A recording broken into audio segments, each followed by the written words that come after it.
But this is something, guys, I learned it and it blew my mind because I always thought like that's a cool idea, but I never had a way of quantifying it, right? So the kind of the teaser was for today was like, what's the one thing that you can learn or the one secret so that you can multiply your business? And that's exactly what we're going to talk about, guys. Okay. As you well know, for those of you that have been following me, week after week, month after month, year after year, you know that I am all about the listings. Why? Can anybody tell me in the chat? Can anybody tell me why it's so important to take listings, guys? Put it in there. Do me a favor. I want to make sure we're all on the same page, right? Tell me why it's important to take listings. Leasing's fine. Working with buyers is fine, but there's a very, very specific reason that we work with listings. Actually, a couple of them, right? So while you guys are typing it in there, give me your input. But the reason why we always preach is because listings are the fastest way to get to the top of the brokerage pyramid. Here's what I mean. Think of your pyramid like this. Joanne, you hit it right on the head. More control of your time. Brokerage pyramid's like this. At the bottom, you have the first rung, the easiest rung. And that's like your sphere of influence. That's like the stuff that kind of falls in your lap. Your neighbor, someone you know from the gym, someone you go to church with, in a PTA parent in your kid's school, whatever, right? That's kind of like the first rung. And then the next one up from there is like doing leasing. You know, it's smaller money. It's easier to get done. Doesn't require as much skill, right? Next rung up is buyers. Okay, the deals are a little bit bigger, but the probability is low. Okay, and then we keep going up, and the next rung up, it's a second from the top, is working with sellers, like working, off-market deals. Okay, and then one rung up from that is going to be working with sellers exclusively, and the tippy top of that pyramid, right, where the very, very rarefied air, where the highest producing brokers make money, is the working exclusively with exclusive listings, right? When you abandon everything else, you refer everything else out except for the thing that you know is going to make you the most amount of money, okay? And it's my sincere hope that all of you guys get to the point where, you know, sphere of influence is great, working with leasing's okay, working with buyers is okay, off-market deals, but if you could get to the point where you are working with sellers exclusively, man, you're going to make a lot of money in this business. But it takes a very specific game plan to be able to do that. But today's training ties into when you do get a listing, how do we get the most amount of juice out of that grape? We can control two things in this business. We can control the amount of grapes we go out and pluck off the vine, and we can focus on how much juice we get out of each individual grape. So that's what today is what I call the brokerage multiplier mindset is. And if you just start thinking along these lines, folks, this is the thing that's going to make the difference between you making $20,000 from one piece of business or one listing you have, and making $30,000 or $40,000 or $50,000 from the same amount of listings. Okay, so without further ado, we're going to hop in. Okay, so what we're going to cover tonight, right? What the mindset is, okay, what it's made up of, how we can calculate it, and then how can we best use it to our benefit. So make sure you're taking notes, because I want you guys to have this information. I want you to be able to start thinking this way. As soon as you get your first listing, start thinking along these lines so you can get the most mileage out of it. Okay, so the brokerage multiplier mindset is as follows. The mindset of intentionally, and the key word here is intentionally, multiplying your business opportunities to grow your business 2 times and even 3 times more. So with regard to that, there's a few different ways, like how is it made up of, right? These are the different opportunities that we can create. So when you get a listing, let's say, the most obvious thing would be, right, to make a sale out of it. Okay, great. Okay, good. If you do that, you've done your job officially. Okay. But there's more, right? Just like the ShamWow guy. Boom. The other thing you can do is you can go out and you can be intentional about trying to find the buyer for it. Because the last I checked, and I say this all the time, the only thing better than making $1 for a transaction is making $2 for that same transaction. It's awesome, right? So learning how to double end, being intentional about double ending, right? Getting both the sell side and the buy side of the commission. Next up is going to be working the buyer leads, okay? I'm not a huge fan of working with buyers, so there's a couple ways you can go about it. You can you're going to get a lot of, when you start listing a lot of properties, you're going to start getting a lot of buyer leads. So there's two things you can do. You can either A, qualify the heck out of them and work them, right? If they meet your sniff test, or you can find an agent. Maybe they're just not on the same path as you. Maybe they're just not, as big of prospecting of you. Maybe they don't like cold calling or what have you, but find someone that you trust that can work your buyer leads. If you find someone that's pretty diligent about it and they can turn those in, basically the things that you would drop down on the ground. If you're doing a sales only approach, they are leads that you would literally let fall on the ground. So why not pass them off to somebody you trust, someone that's a decent agent, and then maybe collect a 25% referral on anything that they close. It's found money the way I look at it, right? It's like, you guys ever been through the laundry and you put your hand in your pocket, you pull out a $5 or $10 bill. I call it the laundry lotto. That's what buyer leads are like. Is when you refer them out to someone, and next thing you know, you get a check. It's awesome. Okay. So moving on. The next way you can take and multiply out a listing is by getting a referral. Okay. Very, very important to understand. Okay. So in terms of like what you might get is you might get a referral from somebody else in towards you. You just don't know where these things are going to come from. You might speak to somebody that says, oh, I don't have something for sale, but my friend saw your sign and they're going to send you their way. So there's a lot of different ways of getting multiple opportunities. Okay. And then the other thing you can do, the fifth way of multiplying is selling the seller an upleg property. And what we mean by that is, here in the States, we have what's called like what the government does on like a high level, right? Is they create tax codes to incentivize people to do certain things. So here's what I mean. The government wants you to, it's in everyone's best interest for the economy and so forth, for everybody to keep their money in there as long as possible. So you have long-term capital gains, to the tune of like 20%, right? But the thing about upleg properties, when you're doing what's called a 1031 exchange, which is 1031 is just a tax code, the tax code law that states that if you sell a property and you buy another property within a 6-month period, right? You have 45 days to identify it and 6 months to close on it.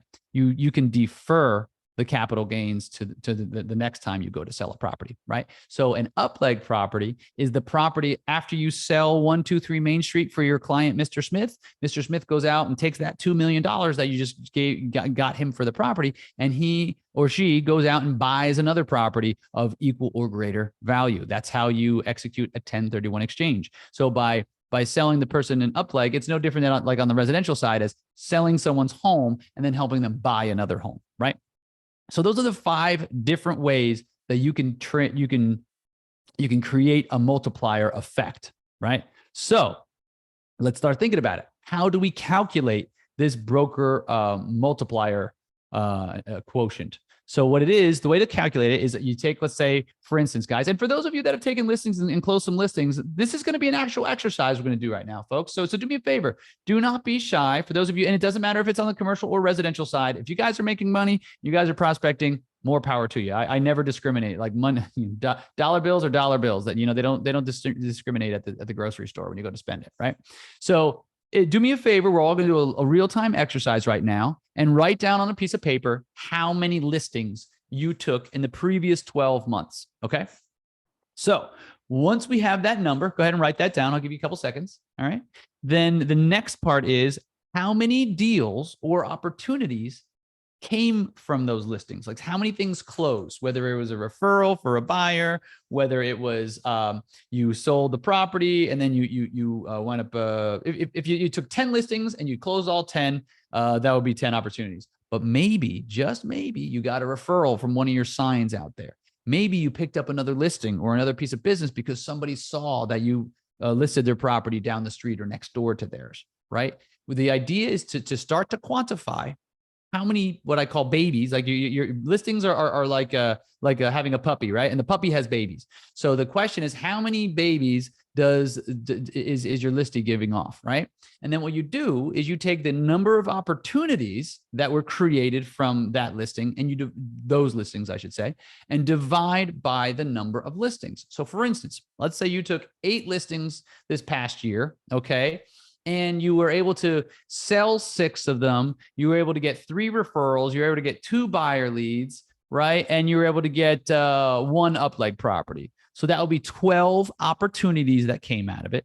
You divide that by the 6 listings that you sold, right? Or I'm sorry, by the 8, and you would come up with 12 divided by 8 is going to be 1.5, right? So this means that for every listing you take, you get X amount more opportunities because you leverage these listings into more opportunities, right? So it's opportunities divided by listings. So in this case, if you were to take 8 listings and you were to create 12 opportunities, what happens is that means that for every listing you take, 1.5 opportunities occur, right? Now, the more intentional you are about doing this, about going out and asking for referrals or sending your buyer leads to someone you trust, or asking the person if they want to execute a 1031 exchange and sell them an upleg property. You go out and you double end the property. You put it on the market for a price that which it's going to sell. The more you do these things and are more aware of them, the more amount of opportunities you create from one single listing, right? So like in a perfect world, guys, let's go back a second, right? In a perfect world, you would take a listing, you'd find both the seller and the buyer for it. You'd get a buyer lead from it, and that you refer out and then they sell it. You get a referral, and you'd help the seller. Once you double end the deal, you'd get an upleg property, so that you could literally create 5 opportunities for one listing. Folks, do you see the opportunity that's there when you start thinking about how many different ways can I spin this? So one listing could equal 5 closings for you, or 5 transactions. I mean, a double ender is only one, but it actually counts for 2 sides. But you see what I'm getting at, folks. And if you're really intentional with asking for referrals, it can be even more than that. So very, very important, folks. That's why it's very, very important to understand, be intentional, because the more opportunities you create, the less, if you guys aren't huge fans of cold calling, the less of that you have to do to make the same amount of money. So there's obviously 5 ways to skin this particular cat. So now that we know how to calculate it, let's take another step down. And how do we weaponize this approach? Because it's very important to understand. It's one thing to know it. It's one thing to understand it. Now, this is how we implement it. This is how we turn it into a weapon that's on our behalf, right? So you take more listings, okay? But you take more listings, it's going to naturally lead to more opportunities. Now, here's the best part. You market better to buyers. If you guys do not know how to create a proper database for buyers, because there are very important statistics to understand about buyers and how to create the proper databases around it. But if you are not intentionally marketing to buyers for the listings you do have, you're leaving a lot of money on the table. Guys, fourth quarter, or last year, the year before, I closed 5 transactions. 4 of the 5, I got both the sell side and the buy side. Now, that doesn't happen every time, but it will happen again. And it happened because I was intentional about reaching out to buyers, intentional about my database, intentional about blasting out to the audience, right? Very, very important. The more intentional you get about this, guys, you can make a whole lot more money for the same amount of effort, or for just about the same amount of effort, okay? Have a solid follow-up system for buyer leads. Okay, if you do not have a follow-up system for buyer leads, someone just calls you, you answer the phone, and then they say, oh, sorry, this doesn't work for me. Okay, click.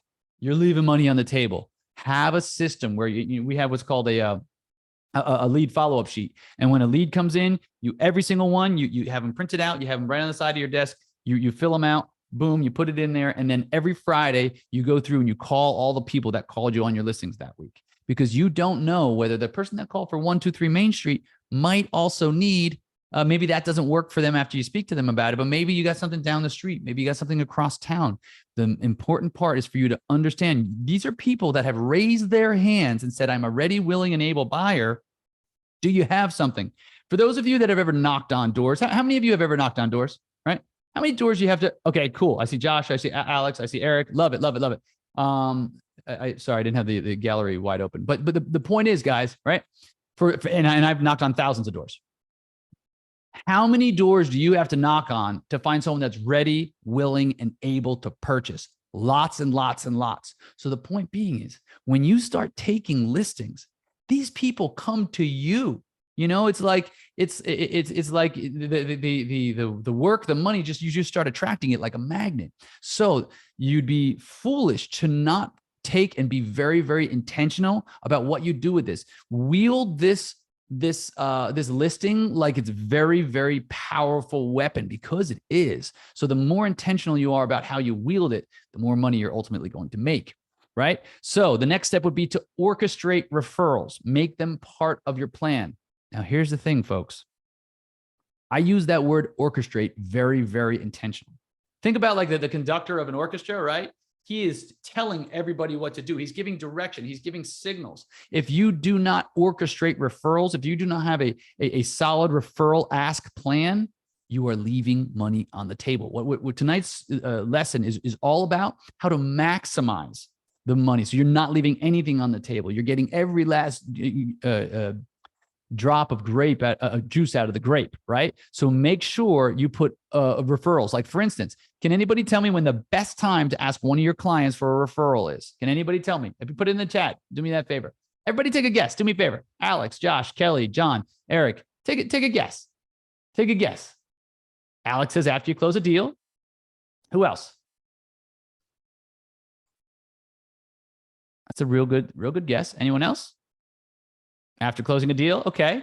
Got another after closing a deal. What about during the deal? Okay. Awesome. Let's be a little more specific. Eric, what about during the deal? In escrow? Okay. I like that. Good. Yep. You guys are all kind of answering around the same thing. Folks, the most important time whenever you're going to ask for anybody for anything, Olga, ding, ding, ding, ding, ding, ring the bell. Yes, whenever the client is happy. When you first put the property on the market, they're fired up. They're ready to work with you. Awesome. When you get an offer, another time, your first offer, they're very happy. You put it under contract, they're happy. You go through due diligence and now the contract is non-refundable. They're happy. And most of all, when they cash that check, they're happy. That's like 5 opportunities just off the top of my head that you can do. So think about that. Think about orchestrating referrals, being very, very intentional. John, I'm really liking this traction that we're getting with your property. We just got this buyer. Hopefully it's going to go through in 90 days. By the way, do you know anyone else that's in your circle that'll be looking to have the same success that we're having? Okay, cool. When you think of somebody, can you let me know? God, you're going to be calling, you're going to be speaking to your clients on a regular basis. Anyhow, folks, you might as well be able to get something out of it. Make it a sense? Good. Thumbs up, guys. Yeah. Okay, cool. But yeah, I'll hit it right on the head. Whenever the client is happy, just think, whenever you're hitting a high point, you know. Now, think of it this way, right? For those of you that, I love sports analogies, right? Team building and stuff. Whenever you would give one of your teammates a high five, that's when you ask a referral, right? Hey, we got the listing, right? Hey, we got it under contract. Same thing, okay? Very important. Understand how capital gains works so you can educate your sellers and help them purchase up-leg properties. Here's something cool, guys. You and me, we think about this stuff all day, every day. This is what we do. But the guy or gal that owns a boat building business, they don't think about this stuff every day. They don't know the changes that are happening to the economy and so on and so forth. So wouldn't it make sense, instead of someone saying, to Mr. Smith, hey, Mr. Smith, let's go ahead and sell your building. When you get it under contract, you say, hey, Mr. Smith, have you thought about like what it would be like to like reinvest that? Like ask them what their motivations are. If their motivations are they don't want to have as much work, cool. I would rather become the investor in a property that has very low maintenance than have something where they're managing it themselves. Maybe they get a triple net property where they don't have to do anything but go to the mailbox and pick up the money. But by educating your clients on how capital gains works, I just sold a property last year. It was like, I think it was 4.6. And so the guy bought it for, I think like 800,000 or something like that. He had a huge capital gains bill coming his way. Like he was going to have to spend, a couple $100,000 in capital gains.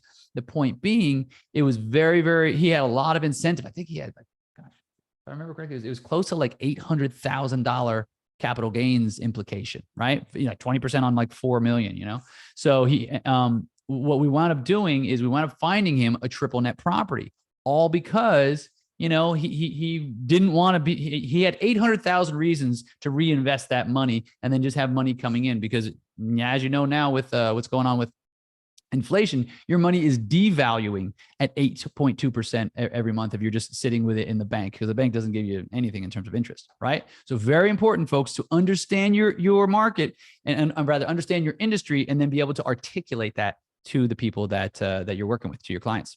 Okay. So here's the conclusion, folks. Every listing is an opportunity to get more business automatically from it if you're intentional and strategic in how you handle them. I just gave you 5 different ways that you can extract more business, right? So remember, you could sell the property, you could double end it, you could get referrals, you could refer it out, and you can get a 1031 exchange or find somebody and upleg property. 5 different ways you could spin any property. If you were to just pick one of those for every single listing that you close, you're going to double the amount of business that you do. Double. I gave you 5 different ways you can do it. So pick one of those, and maybe you go to some of your clients tomorrow, and folks, implement this stuff immediately. Don't waste any time. Fortune favors the bold, right? Money, or what is it? Money loves speed, right? So go and start tomorrow. The people that are your clients, if you have something under contract currently, talk to them about 1031 exchanges. If you got a property on the market, start building a database so you can identify buyers. If you want to learn more about that's stuff we teach in our 6-month program. We can show you how to identify the most likely suspects, the people that are 70 to 80% best candidate to purchase a property, right? The next thing to consider, 20% more effort could land you 200% more money in your transactions, right? So if you're intentional about building that database, you're intentional about what we call circle prospecting, calling the people in the area where your listings are, you could make a whole lot more money just by putting a little bit, because the hardest part is getting the listing. Analogy I heard years ago. Anyone a skier? Anyone ever a skier or snowboarder or anything like that, right? Okay, think of it this way. Like, you could go on the bunny hill and you go up the hill a little bit and down the hill and up the hill and down the hill, just the bottom, 10% of the hill. Or throw your skis, your snowboard on your back, climb all the way to the top. And then as you're coming down, you get a nice long run. But as you're coming down, you're picking up a referral. You're picking up a buyer lead. You're double ending a deal. You're helping someone with a 1031 exchange. So by taking a little bit more effort, or a fair amount more effort, but once you get on that journey, you start picking up momentum, right? And you start picking up additional ways of doing business, as opposed to working with a buyer is like going up the bunny hill. You go up the bunny hill, you're down the bunny hill, and you're always looking for another one. You go all the way to the top and you find your way down, your business is going to continue to make 1, 2, 3 extra pieces of business from that one. Okay. So what I'd like you to do as your takeaway for today, the conclusion from everything we've gone over, is think about what you can do to grow your business by applying the mindset. So folks, do me a favor, and in the comments right now, right here, I want you to promise yourself, okay? I want you to make it public right now. What's one thing you're going to implement this next week? And so that by this time next week, you'll have an additional opportunity. What's one thing? Are you going to reach out to your client and see if you can get them into a 1031 exchange? Are you going to start creating systems so you follow up with buyers better? Are you going to find an agent that you can refer business to? Are you going to go out there and start building a database so you can start getting both sides of the deal? Building a database is probably the best time in for dollars out activity. Let me tell you why. When you build that database, you build it once. And frankly, commercial real estate trades so infrequently that what you wind up having is we have about a 4% turnover rate in, let's say, in the industrial product in my market, which means once every 24 years, a property sells, which means there's only a 4% chance that property is going to sell this year. So over the next 10 years, if you did nothing to the database, you'd still have 60% of the people in it that you created from 10 years ago. You with me? Because 4% times 10 years is 40%, right? So the point being, you create a database and it might take you a couple months or what have you. You can even hire like a VA, or you can hire an assistant to do it once you learn how to do it. But the most important part is that you do it, because will have then identified all the people that own in the area. And guess what? Those are the most likely people to invest in the area. If you wanted to sell perfume, would you sell it to someone who doesn't wear perfume or does wear perfume? If you're trying to sell, ice cream, you're going to sell it to a person with a push pop in their hand, or someone who's like, training for a triathlon, right? It's very obvious. What you do is you sell people the product that they're already using. The people that own in the area are the people that are already using the property. For instance, like I remember getting some really gnarly listings in some rough parts of Miami here, right? Places there where you wouldn't want to go, like, unarmed. But the point is, I remember saying to myself, we used to do like a lot of double ending stuff with the off market properties. And what I did was I took a Google map and I took all the owners in the area and I plotted them on the Google map, and then started making dials in concentric circles, right? And I would come across deals, and then it hit me. I'm like, why am I trying to take the people from the A-class neighborhood and bring them to the C-class neighborhood? Why not just try to sell to the people in the C-class neighborhood? And what I noticed over and over and over again, the most likely buyer of a property is someone that's already in that submarket. Why? Because they're already sold on the submarket. Doesn't that make sense, guys? It's kind of like, duh, but I saw it physically. Like I had a Google map, where I saw, wait a minute, that guy is like a half a mile away. And when you start doing it over and over and over and over again, the people that express the most interest and put the most offers in were within a 1 or 2 mile concentric circle of the property. So if you just did that, you get a listing and then you build a database of everybody that's in there. You could do it for that property type. But if you really want to be sporty, a lot of people like to stay in a little area, so they'll own office and they'll own retail and they'll own industrial. If they like the area, it makes it easier from a management standpoint. You with me? Cool. So check it out. So yes, John Sanchez is going to generate 20% more. Love it. Eric said he's going to build a database for current clients and future clients. Awesome, guys. This is the stuff that makes the difference between ordinary and extraordinary. The things that brokers do, the high producing brokers versus the regular brokers, that just do things average, it's not very, very different. It's not, overwhelmingly different. It's just the constant, what we call growth by layering. It's the 2% better every week, 2%, 2%. It's the small shifts. And next thing you know, over a year, it's amazing how much you can grow by just getting a little bit better. So one broker doesn't do things that much differently, but what they do is they do things intentionally on purpose, and they get so much more out of a transaction. It's literally the difference between getting $20,000 for selling one half of the transaction, or making $30 or $50 or $100,000 from the same one listing. You with me? How many of you guys, show of hands, would rather make $100,000 from one listing than $20,000? Right? All things being equal. And I'm not going to try to tell you that you're going to sell it for 5 times more than the price, but it's by extracting as much value as you can. You can go out and take more listings, or you can extract more value out of each individual listing. Okay.